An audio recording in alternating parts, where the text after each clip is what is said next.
It all seemed like a simple agreement. A marriage without love, without touches, without truths. She entered to escape a worse fate. He agreed out of pride, and because of a bet he never should have made. But on the wedding night, something was revealed, and what was supposed to be just an appearance game turned into a minefield of secrets, wounds, and feelings neither of them knew how to control. She hid more than just pain. He did too. And when the past decided to return, nothing, absolutely nothing, went as planned. If this story touched your heart, subscribe to the channel, turn on notifications, and let us know in the comments, where are you listening to this story from? Your like helps this channel grow and continue bringing emotional stories like this one. Share with someone special. At the very top of Manhattan's skyline, where the city hums like a distant memory and the lights never sleep, stood a man whose heart had forgotten how to beat for love. Alexander Hayes leaned against the floor-to-ceiling glass of his penthouse office in Hayes Tower, watching the rain dance across the windows like fingers tracing old scars. Behind him, the room was silent. No music, no voices, just the low hum of the city below and the soft clink of ice against the side of his glass. Once he believed in fairy tales. Once he was the kind of man who sent flowers just because, who wrote notes on napkins, who held a woman's hand not to control her, but to feel connected. But that version of Alexander had died the night he found Isabella Moore in the arms of another man. And not just any man, Matthew Brooks, his oldest rival. The vulture in a designer suit who had always wanted what was his contracts, his clients, and now, apparently, his heart. Alexander had walked in on them during what was supposed to be a surprise visit to Isabella's apartment. Instead of laughter and open arms, he found whispers and bare skin. He didn't yell, he didn't cry, he just walked away. That was the moment his world cracked, not loud and messy, but quiet and lethal. The kind of pain that doesn't bleed, but poisons. In the weeks that followed, he buried himself in work, deals, acquisitions, cold, calculated business dinners where no one asked about his personal life. He learned to smile without meaning it, to speak without revealing anything. His parents noticed the change, his mother with her warm eyes and quiet concern, and his father who simply said, "You'll learn." But Alexander wasn't learning. He was shutting down. He stopped trusting. He stopped hoping. He stopped believing in anything that couldn't be counted, measured, or negotiated. Isabella didn't try to explain. Not really. She sent a single message 3 days after the betrayal. "I never meant to hurt you." He never replied. There was nothing to say. In the years that followed, he built walls around himself so high, even his closest friends couldn't climb them. Nathan Parker, his childhood friend and business partner, was perhaps the only one who knew that beneath the suits and headlines, Alexander was still bleeding in places no one could see. Love became a threat. Emotion became a weakness. And vulnerability. That was for people who couldn't afford to lose. He dated, sure. Beautiful women, smart women, women who turned heads at galas and fundraisers. But none of them got close. He made sure of it. He knew exactly how to give just enough to keep them intrigued, but never enough to matter. To them, he was mysterious. To himself, he was just tired. And then came the night of the gala, the annual Billionaire's benefit, a glittering event held at the Crown Grand Ballroom, attended by every magnate, model, and media mogul in New York. Alexander didn't care for these events. They were predictable, performative, dripping with false charm and overpriced champagne. But Hayes Corporation was one of the key sponsors, and so he went.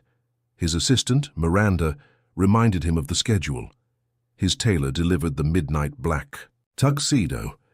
His driver waited outside the tower in a sleek, bulletproof Bentley, and Alexander, he stared at his reflection in the mirror. Every line of his face carved by years of control. His eyes, once warm hazel, now looked like winter glass. He fastened his cufflinks, straightened his collar, and put on the final piece of his armor. Indifference. Feel nothing, he whispered to himself. Expect nothing. As the elevator descended to the lobby, he allowed himself a single breath. Not hope, not anticipation, just breath. But what he didn't know, what he couldn't have predicted, was that fate had decided it was time for the cracks in his armor to be tested, time for the ghost of love to take shape in someone he never expected, because that night, across the ballroom, amid the glint of chandeliers and the buzz of shallow conversation, a woman would walk into, his life with fire in her spirit and pain in her smile, Emily Bennett, a name he didn't yet know, a storm he wasn't ready for.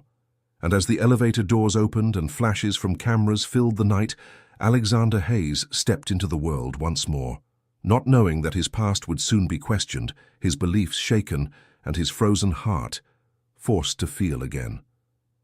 The ballroom glittered like a dream too polished to be real.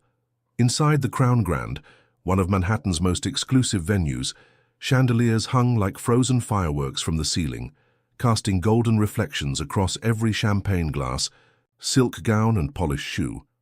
It was a night of excess, elegance and egos, a celebration of wealth under the guise of charity.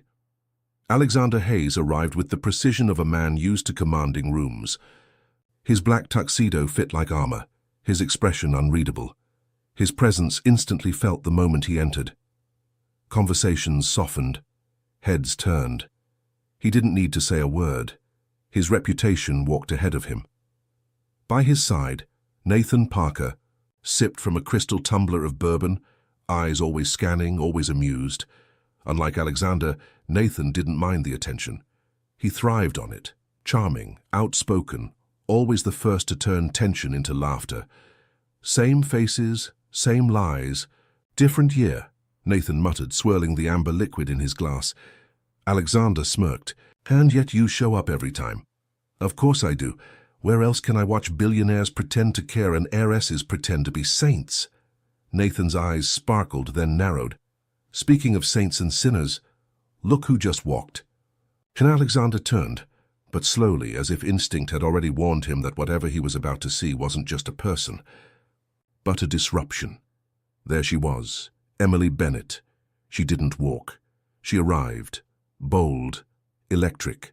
Her dress was crimson, silk, backless, unapologetic.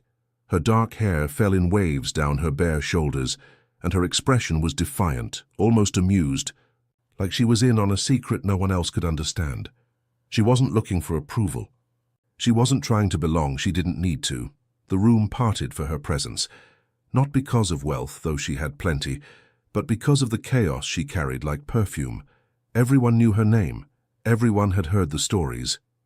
The Bennett heiress who crashed her Porsche into the fountain at the Met, the girl who once showed up to a charity auction in a wedding dress. Just to prove a point, to most she was reckless, unhinged. To Alexander she was inconvenient. But Nathan had a different reaction. He watched her with the gleam of a man plotting a game. "I dare you," he said suddenly. Alexander didn't even glance at him.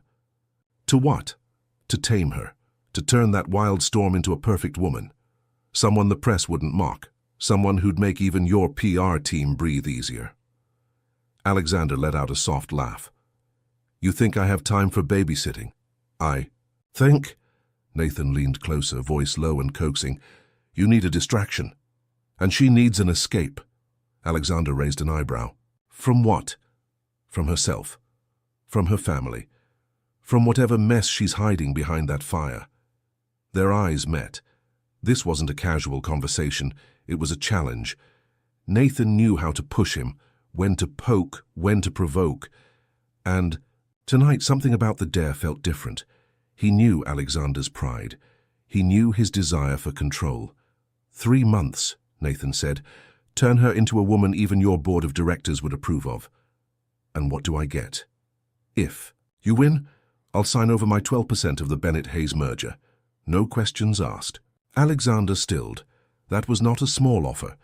Nathan was one of the final pieces in a business acquisition Alexander had been negotiating for over a year. A share like that would shift the balance of power. "And if I lose, you give me your penthouse in Aspen, full deed, no clauses." Silence settled between them like dust in a forgotten room. Alexander's gaze drifted back to Emily. She was laughing now, tipping a glass of champagne to her lips as a group of men competed for her attention. But her eyes looked tired, like joy was something she wore, not something she felt. He knew that look. He wore it himself. "Deal," he said, extending his hand. Nathan's grin was pure devil. As their hands clasped, a slow-burning sense of inevitability bloomed in Alexander's chest. He didn't know why he agreed. Maybe it was pride. Maybe it was the thrill of a game he believed he could win. Or maybe it was something deeper, a question he didn't want to ask, a need he didn't want to name. Moments later, he approached. "Her Emily Bennett," he said with a quiet authority that made her turn, even before she recognized the voice. She looked him over without flinching. "Alexander Hayes, I didn't expect you to speak to me tonight." He smiled, slow and unreadable. "Why not?" "Because men like you don't waste time on women like me." There was no flirtation in her voice, just fact. And yet, Alexander stayed close, curious. "Maybe I'm not like other men," he said, tone even. "Maybe I'm not like other women," she countered. He didn't deny it. He didn't need to, because in that moment, under the golden haze of the chandeliers, something unspoken sparked between them. Not affection, not chemistry, something more dangerous, something like recognition. And as the orchestra played something elegant and empty in the background, the game had already begun, though neither of them fully understood the cost. Not yet. The Bennett estate was a palace, but to Emily it felt like a cage.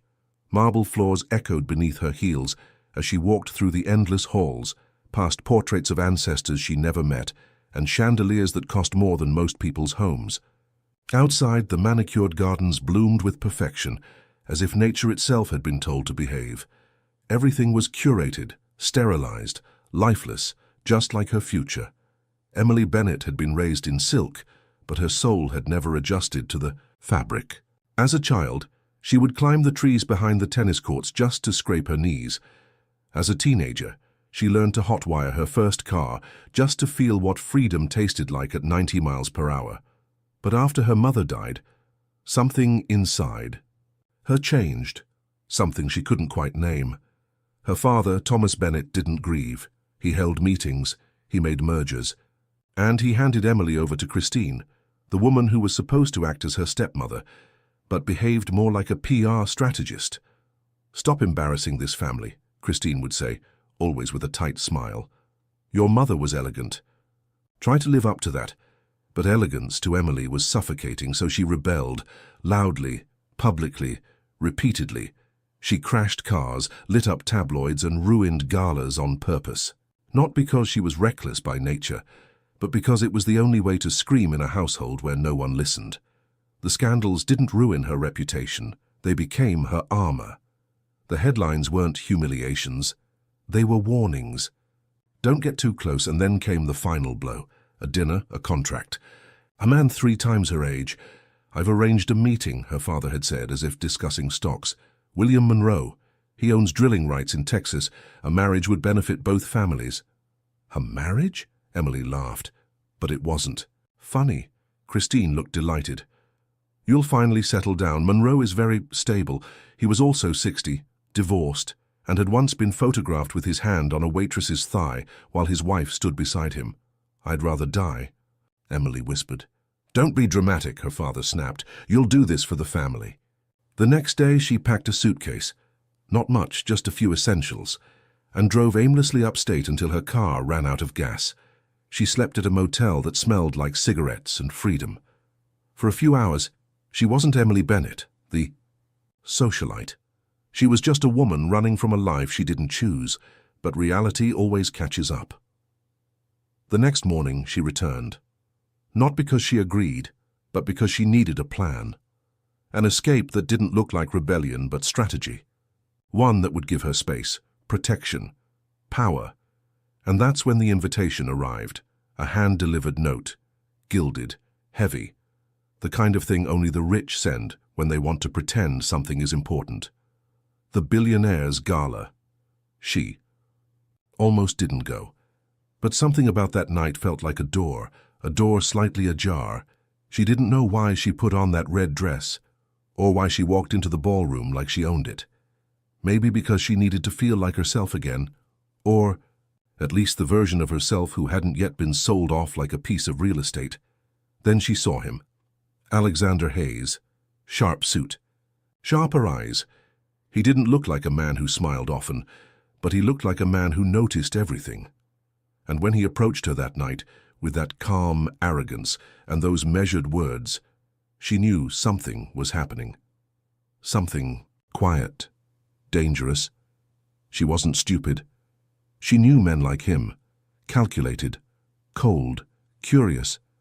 But what she didn't expect was the proposal. It came 2 days later, not with flowers, not with romance, with contracts. He said it plainly, like he was negotiating. A merger, marriage, a legal agreement. No love, no expectations, but benefits for both sides. You'll get out of your arrangement with Monroe, he said, and I'll gain a wife the public will be too busy watching to criticize. It should have insulted her, but instead, it intrigued her, because for the first time in a long time someone wasn't trying to fix her, or silence her, or mold her into a proper wife. Alexander didn't want a project. He wanted a partner, in name if nothing else. And she needed protection from her father, from Christine, from a future that reeked of compromise and regret. She read the contract twice. Then she looked at herself in the mirror. She thought about her mother, about how love had made her soft, and then silence had made her sick. Emily didn't want love, she wanted choice. And even if this wasn't ideal, even if marrying a stranger for convenience felt like betrayal to the girl she used to be, it was, for now, her way out. So she signed, with steady hands, with fire in her eyes, not for love, but for survival. And as the pen scratched across the page, Emily didn't look back. Because she wasn't walking into a marriage, she was walking out of a prison. The ceremony was held at the Hotel Imperial, an opulent fortress of tradition nestled in the heart of Manhattan. Every inch of the ballroom had been transformed into a display of elegance designed not to celebrate love, but to impress an audience. Crystal. Chandeliers hung like frozen rain, casting a pale shimmer over gold-trimmed chairs arranged with military precision. White roses formed perfect arches, and a quartet played Vivaldi so flawlessly that it almost sounded mechanical. There were no mistakes that day, no imperfections, at least not visibly, and that in itself was the first lie.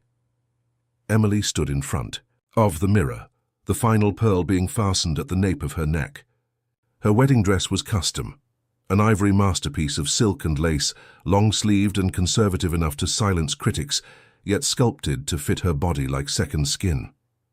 Her reflection looked flawless, regal, untouchable. But she didn't feel like a bride. She felt like a decoy in her own life. Behind her, Christine hovered with quiet satisfaction. Smile gently when you walk, not too much. You don't want to look desperate for attention. Emily didn't answer. She had stopped answering Christine weeks ago. Instead, her eyes focused on the veil. It was draped delicately on a velvet chair, shimmering under the chandelier. A symbol of purity, some would say. But to Emily, it looked like a curtain, meant to hide what was real beneath what was expected. A knock. The door opened, and there he was, Alexander. In his black suit and charcoal tie, he looked every inch the powerful man the media idolized. But Emily noticed the details others missed, the slight tension in his jaw, the way his cufflinks had been fastened a bit too tight, the subtle lines under his eyes that no amount of luxury could erase. He didn't say she looked beautiful. She didn't expect him to. They exchanged a glance. Not romantic, not awkward, just resigned. Two people walking into a storm they both agreed to pretend was a celebration. "You ready?" he asked. Emily nodded. "Let's get this over with." And so they walked, not hand in hand, not arm in arm. They walked side by side, like two CEOs arriving at a merger press conference. The music shifted. The guests rose. Hundreds of eyes followed them. Reporters, investors, distant relatives, socialites in designer gowns. No one clapped, no one cried. They only watched. Whispers floated in the air like perfume. Why so soon? She's trouble. Is it real? Where's the emotion? But the ceremony went on. The vows were short, the exchange of rings, scripted. There was no kiss, no "I love you." Only signatures on legal documents waiting just outside the hall. Alexander's hand briefly touched Emily's as he slipped the ring onto her finger. It was cold, heavy, expensive, just like the room. He didn't look at her. She didn't flinch. But something in her chest stirred, something not quite sadness, but not quite strength either. Maybe it was a whisper of the girl she used to be, wondering if this was really all she was meant for. When the officiant pronounced them husband and wife, there was no applause. Only the subtle murmur of cameras clicking and champagne being poured in the background. The reception was hosted on the rooftop terrace, tables lined with white orchids, caviar, vintage wine, jazz floating in the air like smoke. Emily stood by the railing, looking out at the skyline. Manhattan was glowing beneath the dusk, as if trying to remind her that the world was still out there. That life continued even when hearts paused. Alexander joined her minutes later. Neither spoke at first. Then he said without emotion, "You did well today." She turned to him, eyebrow raised. Was that a compliment or a quarterly report? A shadow of a smile appeared at the corner of his lips, but it vanished just as quickly. "People are already saying it's the event of the year," he added. "Of course they are. It's not every day two broken people sign a marriage contract. Under chandelier light." He looked at her then. Really looked. Not with desire, not with judgment, but with something that almost resembled understanding. "Why did you say yes?" he asked suddenly. She hesitated. Then, with surprising softness, replied, "Because I didn't want to be someone else's property. At least with you I chose." He nodded. That was all. They didn't toast, they didn't dance. They simply drifted apart through the crowd, stopping occasionally to greet a board member, to exchange a meaningless smile with a curious guest, to play the roles they had rehearsed, silently. By midnight, Emily had removed her veil. By morning, the tabloids would call it the wedding of the century. But in the quiet of that night, as she lay in a cold bed in a penthouse suite alone staring at the ceiling, one truth became clear. She had escaped one prison, only to step into another. But maybe this one, maybe, had a window. And maybe, behind that window, something unexpected would one day begin to grow. The door clicked shut behind them, sealing off the world. Inside the penthouse suite, the lighting was dim, golden sconces casting soft halos across marble floors and velvet furnishings. The fireplace crackled in the corner, and a faint scent of jasmine, Emily's choice, hung in the air like a ghost that hadn't decided whether to stay or go. It was a room designed for intimacy, for celebration, for the beginning of something sacred, but the silence between them made it feel like a courtroom. Emily stepped out of her heels, letting them fall with a soft thud onto the rug. Her gown trailed behind her like a veil of snow. As she walked toward the window, staring out at the glowing city, Alexander watched from near the door, one hand still resting on the brass handle, as if debating whether to stay or leave. He had never feared a room before, never felt out of place. But something about this moment, about her, made his grip tighten. This was supposed to be simple, an arrangement, a performance. No expectations, no vulnerability. And yet, here he was, standing, in the glow of a fire that he hadn't lit, unsure of how to move forward. Emily broke the silence first. "Do you want champagne?" Her voice was steady, almost too steady. Alexander exhaled. "Sure." She moved to the bar, poured 2 glasses. When she handed his to him, their fingers brushed, just briefly. But it was enough to send a ripple through. The silence, like a pebble, dropped into still water. He raised his glass in a mock toast. "To the deal." She clinked her glass against his, but didn't drink. "To survival," she replied. He drank. She didn't. Instead, she placed the glass on the edge of the marble counter and turned to face him fully. There was no music, no laughter, only the soft pop of the fire and the weight of what was about to be said. "I need to tell you something," Emily said, her voice quiet but resolute. Alexander set his glass down slowly. His eyes narrowed, not in suspicion, but in calculation. Now? Yes. Tonight. Before anything else happens between us. He waited. Emily took a breath. Her hands were clasped in front of her, knuckles white from the pressure, but her gaze never wavered. I'm a virgin. The words hung in the air, heavy and fragile at once. Alexander blinked.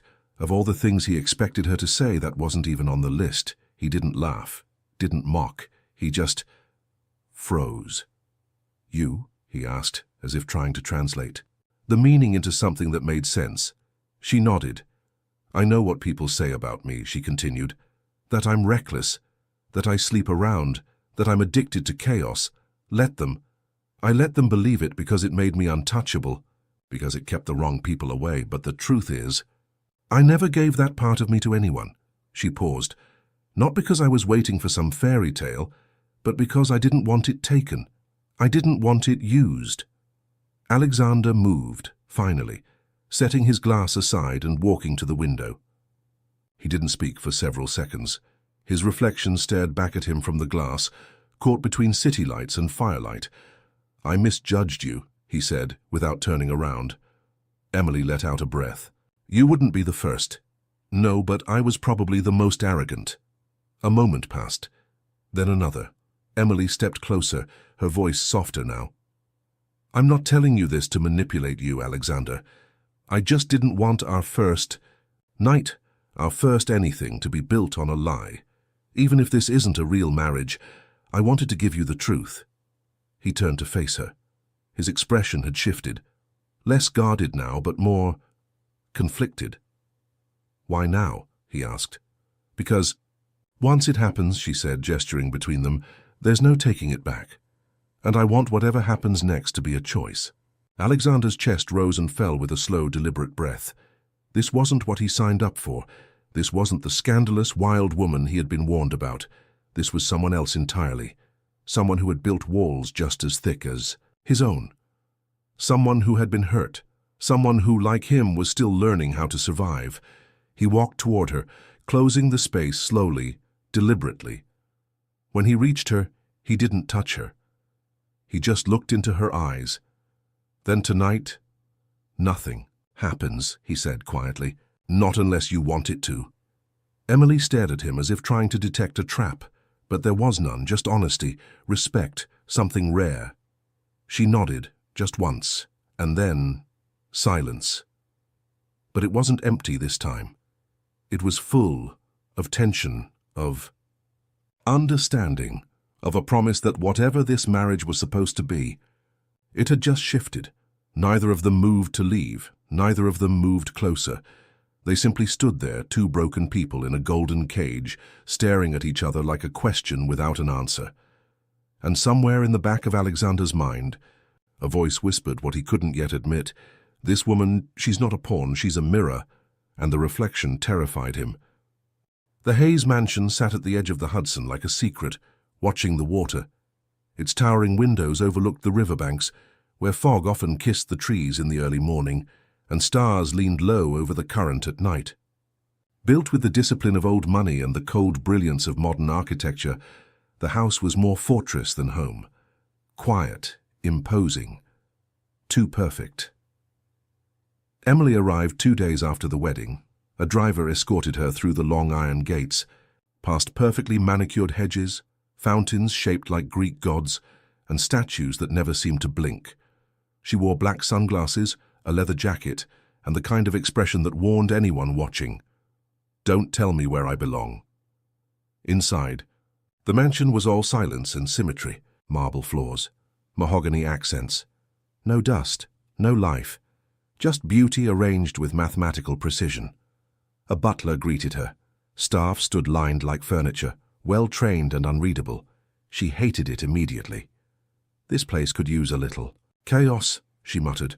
Her room was on the east wing, far from Alexander's. It had its own fireplace, balcony, dressing room. The bed was enormous, untouched. She sat on its edge and stared at the stillness around her. So this was marriage. The first week passed like a strange ballet.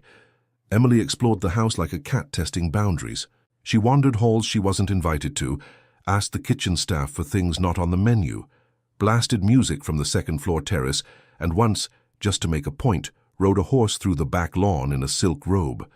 Alexander said nothing. He watched from a distance. At dinners he was polite but detached. He spoke of global markets, construction permits, foreign investments. He never asked about her day, never asked why she wore combat boots with an evening gown, or why she returned home at 2 a.m. with grass in her hair. He didn't judge. He observed. And that, somehow, was worse, because it made her feel seen in ways she wasn't ready for.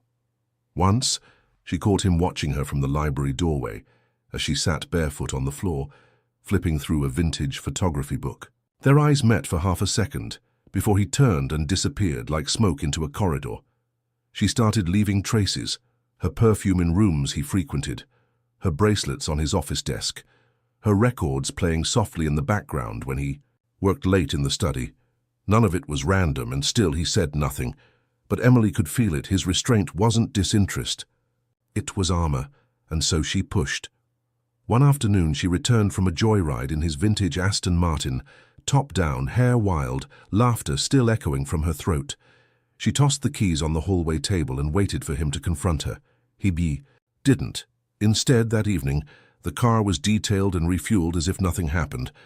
Another night she wore a scandalous red slip to dinner. No reason, no occasion. Just because she wanted to watch his jaw tighten when she reached for the wine, it did. But he didn't comment. He merely changed the subject to a new property deal in Singapore. And yet, his fingers lingered a second longer when handing her the dessert spoon. These weren't arguments, they were games.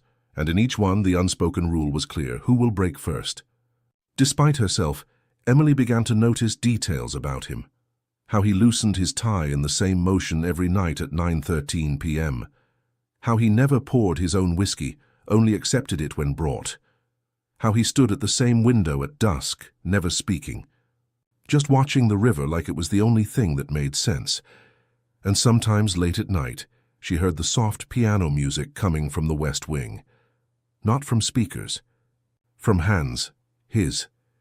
She didn't know he played, but she listened, from behind closed doors, lying awake, and something in her chest would ache, not from romance, but from recognition.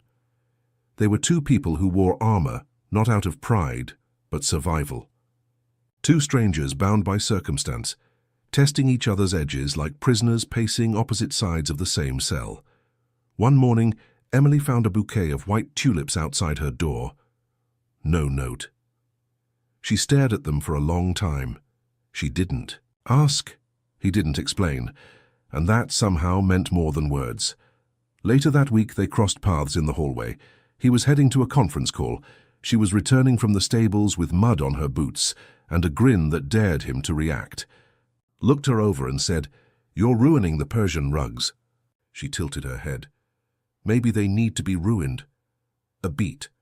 He walked past her, but his smile, barely there, almost invisible, betrayed him. Emily didn't smile back. Not yet. But something inside her shifted. This wasn't what she had expected. She thought she'd be ignored, tolerated, perhaps even resented. She never imagined he'd be her mirror. And mirrors don't lie. By the third week, Alexander began noticing things he couldn't ignore. They weren't grand gestures or outbursts. They were quiet interruptions in the narrative he had constructed about her. The story that Emily Bennett was nothing more than a headline in heels, a whirlwind of scandal wearing red lipstick and rebellion like armor. But there were details, small ones, the kind that don't ask for attention, but demand to be seen. It started with a conversation in the kitchen. He walked in earlier than usual. That morning, tie undone, coffee half poured, and found Maria, the head chef, wiping tears from her eyes. Before he could ask, she smiled, shook her head and said, "It's nothing, Mr. Hayes, just gratitude." He frowned. "Gratitude?" She hesitated, then added, "Mrs. Hayes, she helped my son get into college. She paid the application fees, quietly, anonymously, but I know it was her." Alexander didn't respond. That afternoon, He checked, and it was true. Emily had used a shell account to make several payments, not just to Maria's family, but to at least 5 others on the estate's staff. One had been struggling with medical bills, another with debt from a funeral. None of them had asked. None of them had been denied. He said nothing to her, but he started paying more attention. That evening, from the upstairs balcony, he watched her slip out of the house dressed in a hoodie and jeans. No chauffeur, no entourage. She walked through the woods on the far side of the estate and disappeared down the trail toward town. Curious, he followed from a distance. She didn't know. At the edge of town, she entered an old red brick church that had long been converted into a community shelter. He watched through the rain-speckled windows as she unloaded canned goods, blankets, and boxes labeled with her mother's name, C. Bennett Foundation, a charity she had refused to let the family's board dissolve after her mother's death. Emily didn't pose for photos. She didn't post about it online. She simply worked quietly, efficiently, laughing with children, listening to elderly women talk about their ailments, serving soup like someone who had done it 1,000 times. It unsettled him, because it didn't fit the image, because it reminded him how much he didn't.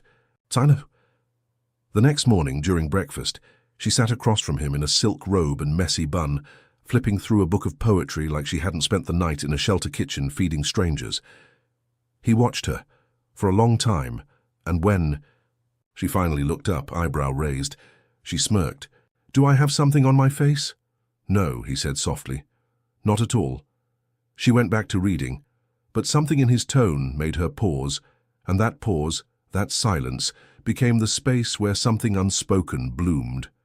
Later, that week, he asked James, the head groundskeeper, if he'd noticed any recent activity at the lower greenhouse, a place that had been locked up for years.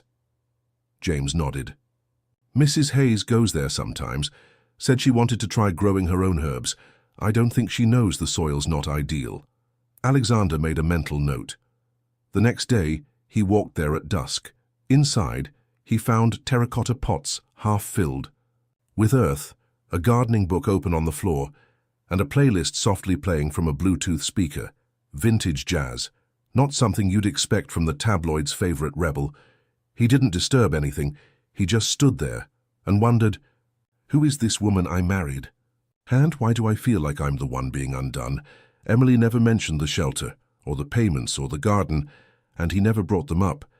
But his behavior changed, subtly. He began showing up for dinner earlier, stayed longer in shared spaces, left notes instead of instructions. Once he even brought her tea when she had a migraine, without saying a word. Just placed the cup beside her and walked away. She didn't thank him, but she drank it. And that night, when the headache faded, she sat on the piano bench outside his study and played a single melody, soft, imperfect, hesitant. He froze in his office. It wasn't a love song, it was a question. He didn't answer it, not then, but he heard it. Days later, a delivery arrived for her. New soil, gardening gloves, and a book on medicinal plants. No card. But she knew, and when they crossed paths in the hallway that evening, their eyes met. Not like opponents anymore, like co-conspirators. There were still walls between them. But now, there were also windows. And sometimes, sunlight slipped through. The shift didn't happen in a single moment. It unfolded slowly, like fog retreating with the morning sun, barely noticeable until everything looked different. Until silence no longer felt like tension, but comfort. Until proximity stopped feeling like obligation, and started to feel like gravity.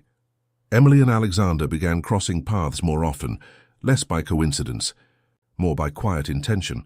They stopped avoiding shared spaces, stopped pretending the other was invisible. It began with a book. Emily found it in the library one afternoon, a worn copy of The Great Gatsby, annotated in the margins. She flipped through the pages, reading the notes, small, neat handwriting, brief reflections next to sentences about longing, ambition, illusion. "Hope is a dangerous thing," one margin read. "But it's also the only thing worth protecting." She recognized the handwriting. Alexander's that night. She left the book on his desk with a yellow sticky note. You annotate like someone who feels more than he admits. He never mentioned it, but 3 nights later, she returned to the library and found a different book on the same table, The Art of War, with a red ribbon marking a passage. Appear weak when you are strong, and strong when you are weak. No note, just a quiet reply. Itty became a ritual, books, music, shared glances during meals, walks through the garden that didn't require small talk. They learned the rhythm of each other's silences, when to let them breathe, and when to challenge them. One evening, as autumn crept in and the leaves around the mansion turned burnt, orange and gold, they found themselves sitting on the stone bench beneath the old willow by the river. The sun was setting, painting the water in amber. Emily had a blanket draped over her legs and a steaming mug of tea in her hands. Alexander had joined her without a word, sitting a few inches away, his gaze on the horizon. After a long stretch of quiet, she said softly, "Did you ever love her?" He didn't ask who. He knew. He let out a breath. "Yes." She nodded. "And did it destroy you?" He turned his head slightly, studying her profile, the way her eyes reflected the river's shimmer, the way her jaw tightened just slightly. "No," he said. "It made me stop believing." Emily nodded again. "That's worse." Neither spoke after that, but that conversation lived in the silence between them for days, echoing, expanding, softening something that had once been too rigid to bend. The next afternoon he passed her in the hallway. She was barefoot, carrying a bowl of strawberries and humming a song he couldn't place. He paused. "What song is that?" She looked up, surprised. "It's something my mom used to hum when she brushed my hair. I don't know the name." He didn't smile, but he didn't walk away either. "I used to fall asleep to piano," she added. "She played almost every night. I think that's why I linger outside your study when you play." His gaze dropped for a second. Then, quietly, "You don't have to linger. You can come in."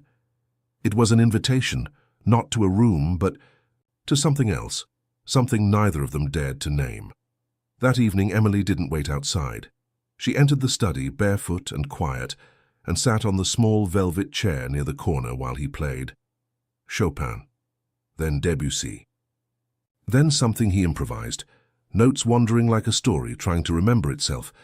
She closed her eyes, and for the first time in a long time, she felt safe. Not in the room, in the moment. Over the following days, the connection deepened, not with declarations, but with presence. They cooked together one night, accidentally. She had wandered into the kitchen craving something sweet. He had come down with a headache, seeking tea. They both ended up elbow-deep in flour and laughter, baking cookies that came out burned, but felt like victory. Another night, she fell asleep on the couch watching a film. When she woke, there was a blanket over her shoulders and a note on the coffee table. "You talk in your sleep." "It's oddly charming." She wrote back the next morning. "You watch people like puzzles. You're not as unreadable as you think." They didn't exchange the notes in person, but they always found them. Each message like a match in the dark. And then, one rainy afternoon, as thunder rolled low and distant, they sat by the fire sipping wine, both pretending to read. "Why me?" she asked suddenly. Alexander didn't answer right away. Then, without looking at her, he said, "Because you made a room full of powerful people feel small, and I've never seen that done without arrogance." She smiled. "That's the nicest, backhanded compliment I've ever received." He turned to her then, full of quiet intensity. "It's not backhanded." They looked at each other. For a beat too long, and something unspoken passed between them, like a tide changing direction. That night, as Emily stood on the balcony of her room, wind tugging at her robe, she heard footsteps behind her. Alexander, he, didn't speak, just stood beside her, watching the stars try to pierce the clouds. After a moment, she whispered, "Do you believe in second chances?" His voice came low. "I don't know." She turned to him. "Would you take one if it showed up?" He didn't answer, but he didn't walk away either. And in that stillness, heavy with the weight of everything they weren't ready to say, Emily felt something shift again. Not in him, but in herself. Hope. It terrified her. But it didn't run this time. Emily had learned to read silences, and in the past few weeks, the silences between her and Alexander had changed form. What was once ice now felt like waiting. What was once distance now felt like presence. A careful, hesitant presence. But real, so when the silence turned sharp again, she felt it. Alexander started responding less. His eyes, once attentive, now hid behind reports and screens. The dinners, which had become intimate and light, were now swallowed by commitments and excuses. Emily didn't ask, but she knew. The old wound was bleeding again. And then came the blow. She found him in the hallway of the East Wing, speaking on the phone, the door slightly ajar, his voice low, the words short. This shouldn't have happened, it was a mistake. She didn't hear the rest. She didn't need to. The cold that rose up her spine didn't come just from doubt. It came from the memory of being discarded, used, invisible. The next morning, the confirmation arrived. An envelope, disguised as important documents. Inside, 4 photos printed on high-quality paper. Alexander and Isabella, in a hotel in Manhattan, talking in the lobby. In one of the images, she's holding his arm. In another, he looks distracted, his hand near hers. Nothing scandalous, but close enough to suggest intimacy, or to destroy everything that had been rebuilding, along with the photos, a note. You were never more than a distraction. Be careful with what you build on sand. Christine. Emily's world, which had already learned to crumble in silence, shook. She didn't cry. She didn't scream. She just stopped. She spent the entire day locked in her room, watching the rain hit the window, the fireplace burning, the curtains drawn, her soul empty. At night, he knocked on the door. Twice. She didn't answer. The third knock came with his voice. "Can we talk?" She didn't say yes, but she didn't say no either. He entered slowly as if stepping on sacred ground. His suit impeccable, his eyes restless. "Someone sent this to me," she said, handing him the envelope without looking at him. Alexander flipped through the photos, read the note, closed his eyes for a moment, and then, with a low voice, said, "She sought me out. Isabella." Without warning, it was at the hotel where I had a meeting with investors. She showed up, tried to talk, I refused, but she's good at creating scenes and knowing when photographers are around. Emily just watched. "You should have told me," she said. "I thought I was protecting you from more drama." She laughed, a small laugh without joy. "You didn't understand anything, Alexander. I didn't need protection. I just needed the truth." He stepped closer. "I swear nothing happened." "But something broke," she replied. "Not because of what happened, but because of everything that came before it. Because between us, trust was still a seed, and you stepped on it before watering it. Silence. Painful. Long." He wanted to say something, explain, plead for understanding, but she was too far gone at that moment, not in body, but in soul. That night, she didn't sleep in the mansion. She went back to her childhood room in the abandoned Bennett house, now just a shell that Christine used as a storage space for memories she preferred to forget. Emily turned on the lights by herself, played an old song, sat in front of the broken-framed mirror where her mother used to brush her hair before school, and she cried, not from pain, but from disappointment, because she had started to believe, and that was the most dangerous thing. When the day dawned, she still didn't have answers. But she had a decision. She returned to the mansion without warning, changed clothes, tied her hair back, and called her personal accountant. "I want to make a transfer," she said firmly. He hesitated. "To which account, Mrs. Hayes?" She took a deep breath. "To his company, Hayes Corporation. Use the inheritance my mother left. No name, no traces. Tell them it's an anonymous emergency support fund." "Emily, that's a very large sum." "I know," she replied. "But the hole he's facing is even bigger." The accountant agreed in silence. She hung up. After that, she went back to the mansion's garden, sat on the stone bench under the willow tree, the same one where he had confessed he no longer knew how to believe. Now she didn't know any more either, but still, she chose to believe for him. And it was there, among dry leaves and a grey sky, that Emily for the first time understood what it was to love someone not for what they offer, but for what they choose to silence. She didn't know if he would ever find out, nor did she care, because love sometimes is not about reciprocity, it's about surrender. Even when the heart is broken, even when the pain still screams, even when everything in you says you should give up. And as the breeze swayed, the willow branches, Emily closed her eyes, not to forget, but to remember who she was. In the days that followed the revelation of the photos, Alexander and Emily began to live like strangers under the same roof. The conversations disappeared, the glances became rare, and the silences turned cold again, not out of pride, but out of fear. Fear of touching what had been broken, fear of admitting that it had already mattered too much. Alexander didn't know, but Emily had already decided what she would do. The night before, while he worked in the mansion's office, she watched, from a distance, through the cracks in the door between light and shadow, like someone watching another slowly sink and no longer having the right to extend a hand. She knew that Hayes Corporation was on the verge of collapse. She knew that he, too proud to ask for help, was sacrificing nights, deals, and perhaps even his own health, trying to keep everything afloat. And she also knew that somehow she still wanted to save him, even when she wasn't sure he would choose her in the end. So, she acted. With the inheritance left by her mother, an amount she had sworn never to touch, a fund reserved for a special cause for a new beginning, Emily made the transfer. Millions, without fanfare, without a name, just a note left to the accountant, one he would never see. Do this as if it's your last mission, and never tell anyone where it came from. Hours later, the funds were transferred into Hayes Corporation's account, enough to pay suppliers, stabilize assets, and prevent the biggest expansion contract from being lost. Alexander, upon discovering the anonymous transfer, was in shock. He spent hours trying to trace the origin. He searched for investors. Scoured. Reports nothing.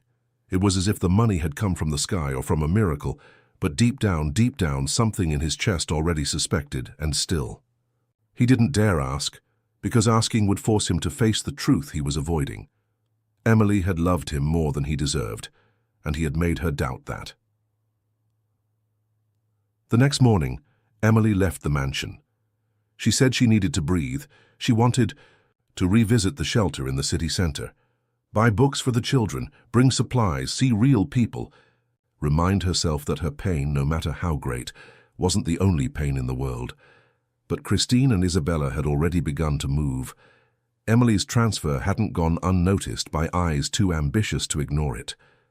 To Christine, it was a threat. To Isabella, a humiliation. They couldn't let Emily come out on top. They couldn't let her become the heroine of her own story. The plan was simple, cruel. While Emily crossed a pedestrian lane in downtown Manhattan, a black car sped toward her with no license plates, no hesitation. The impact was dry, fast. She fell, hard, hitting her head on the curb. Witnesses screamed. The car fled. The world stopped.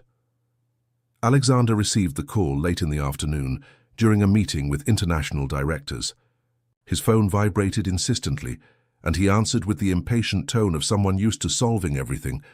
But when he heard, "Emily, accident, hospital, critical condition," the ground disappeared beneath his feet. He didn't think. Twice. He left without a word, got into the car, demanded speed, barely breathing. At the hospital he found doctors with controlled expressions, nurses rushing from one side to another, and a surgical team being urgently called in. The impact caused severe head trauma, said a doctor. She's being operated on now. We don't know what will happen in the next few hours. Alexander didn't respond. He couldn't. He just leaned against the corridor wall and slid to the floor, his eyes fixed on some point, like he was seeing the scene from the outside, as if reality was too distant to be truly felt. Emily. Lying. Bleeding. Between life and death. For a gesture he had never thanked her for a loyalty he didn't deserve. and for the first time in a long time Alexander cried, not as a powerful man, but as a man who finally understood everything he had lost, and everything he might be about to lose for good. Hours later, in the early morning, he entered the room where Emily had been taken after surgery. She was pale, hooked up to monitors, breathing with the help of machines. He sat beside her bed, took her hand, and said, his voice trembling, faltering with every word, "It was you, wasn't it? The money, the salvation of the company, it was you." She didn't respond, she was unconscious, but still he continued, "I was wrong, out of fear, out of pride, out of not knowing how to love someone who showed me mirrors instead of lies." A tear fell onto her hand. "If you come back to me, Emily, I promise to learn, I promise to change. And for the first time in my life, a promise will mean something." The only response he received was the continuous sound of the machines. But he didn't leave. He stayed by her side all night, vigilant, waiting, praying. Because there, in that cold hospital room, Alexander Hayes discovered that love wasn't a contract. It was a wait. And his wait had just begun. Alexander didn't leave the hospital. For 3 days he stayed by Emily's side. He slept in an improvised armchair, drank cold coffee in the hallways, and responded with silence when anyone asked if he needed anything. He didn't need anything, just her. But Emily remained unconscious, and every second of waiting ate away another piece of everything he had built within himself. Walls, certainties, control. The nurse told him it was good to talk to her, that even unconscious patients feel. They hear, they perceive. So he spoke. He told her about the empty days without her, about how the company had been saved by an anonymous angel, and how deep down he knew it could only be her. He confessed childhood secrets, adult traumas, shames he had never had the courage to share even with Nathan. And most of all, he asked for forgiveness, for the words unsaid, for the fear of surrendering, for the bet that started it all. And now seemed absurd in light of what they had lived through. On the night of the 4th day, Alexander left the hospital for a few hours. There was an investigation underway into Emily's accident. The police suspected foul play. And there was one name he couldn't get out of his head, Isabella. He went to the police station with the little he knew. The car that hit Emily had been found in a junkyard 2 cities over, burned, but still showing signs of tampering. The wow. Street cameras, thoroughly reviewed, showed Isabella had followed Emily hours before the accident. It was enough. When Alexander confronted Isabella in the lobby of a midtown hotel, she didn't deny it. She tried to deflect, seduce, victimize herself. But he didn't fall for it. "You almost killed the only person who taught me what it means to love for real," he said firmly. "And because of that, I'll make sure you never have power over anyone again." The police arrived minutes later. Isabella was taken away in handcuffs.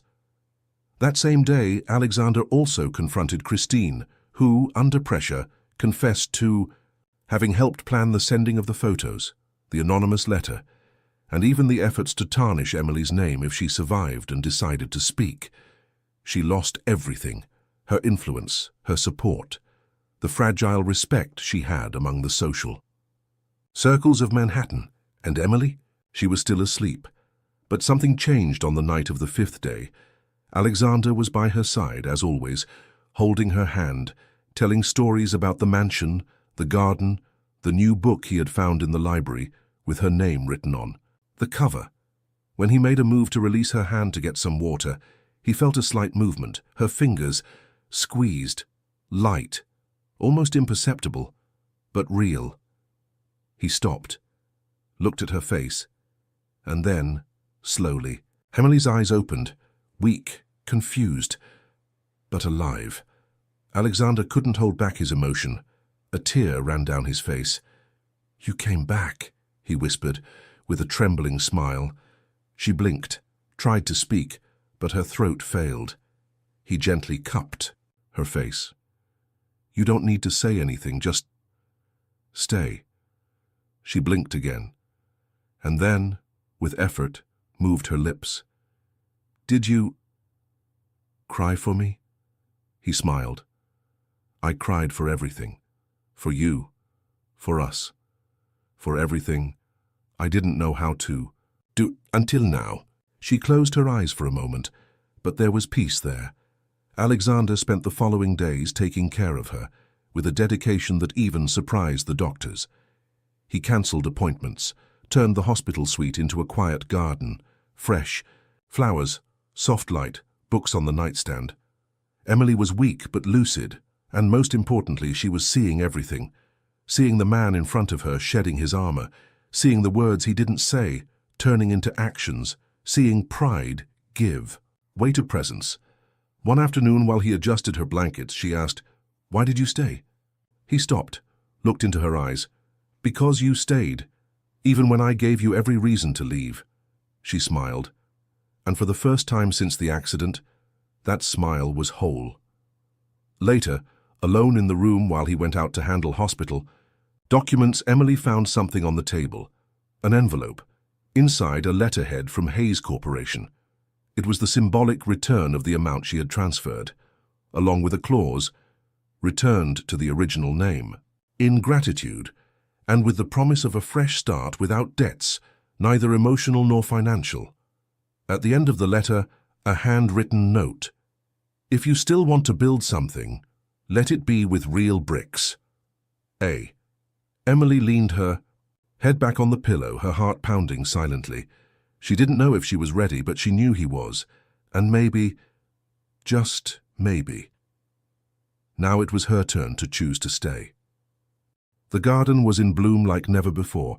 It was the end of spring, and nature seemed to have chosen that day to celebrate the return of life. The roses bloomed in deep red, the lavenders exhaled sweet perfume, and the breeze carried the soft sounds of birds and the river, flowing not far from there. Emily walked slowly, still recovering. The doctors had cleared her for light walks, and Alexander had made sure to prepare the space.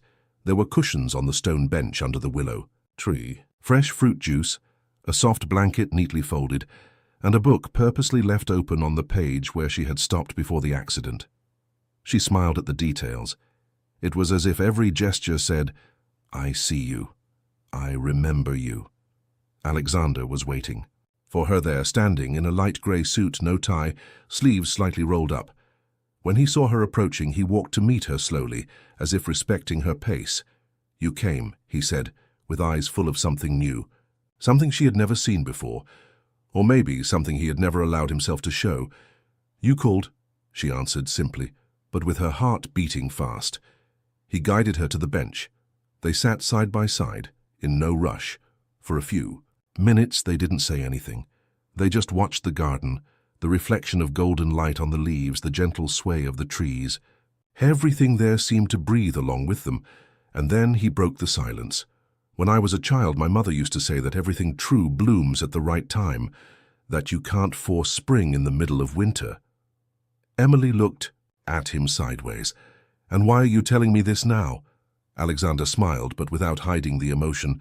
"Because I think we have finally come out of winter." She remained silent but didn't look away. He continued, "I didn't come here to apologize. I've done that through actions, and I don't want to fix what I broke in haste, because what we have now is not a repetition."